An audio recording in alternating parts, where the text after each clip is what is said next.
everybody, Liz and Annie back again with some more videos. So as many of you know, UCR is in the process of making the switch from Blackboard to Canvas now. So we are here to bring you some tutorial videos about how to use Canvas. So we figured we would get started with one of the easier things, which is how do I even access Canvas? Where is it? And how do I set up my course with some beginning steps? So I'm going to go ahead and access that right now. So I'm sharing screen here and I'm starting on just a Google homepage. The way you end up getting to your Canvas page is through this URL eLearn. So we're no longer iLearn, now we're on eLearn. And the URL is elearnhome.ucr.edu. So you can just type that right in and you'll be taken to this landing page and you securely log in here as you always do with your UCR Net ID and password and multi-factor authentication. I'm already logged in, so I just snuck right in. So when you log into Canvas for the first time, you're going to be greeted with what's known as your dashboard. You can see this up here. Your dashboard is kind of like your home page that has all of the classes that you've been teaching or will teach. So I used Canvas for some of my classes this quarter, so you can see up here that I have what's called published courses, which are accessible to my students, like they can see those. And then for next quarter, I have some upcoming classes that I'm teaching that I have not yet set up, so students cannot see them yet. Even if the access for them was turned on, they still couldn't see it until I publish it. So those are down here in the unpublished courses.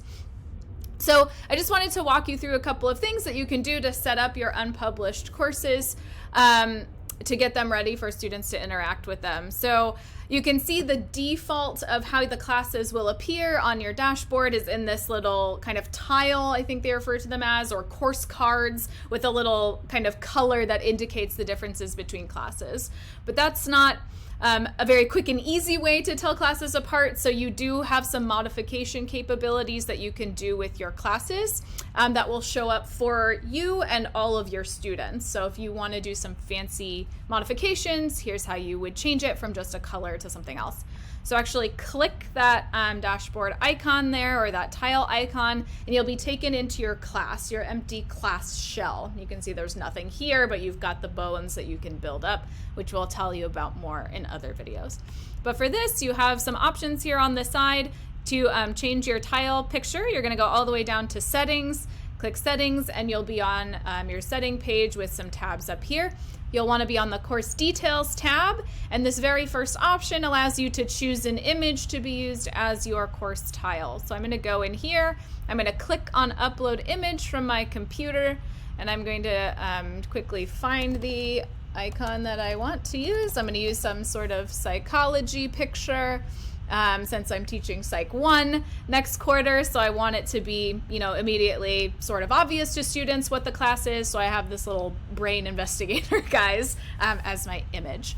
So then I can go ahead and update my course details at the bottom, and then when I go back to my dashboard, which you can quickly get back to over here, that picture shows up here on this tile, but you notice it's a little hard to see. That's because Canvas defaults all of your tiles to have this color overlay on it, which you can choose to leave or not. If you want the color overlay off, you go up here to this 3-dot menu, it's kind of hidden, and you uncheck color overlay, and now the picture is clear.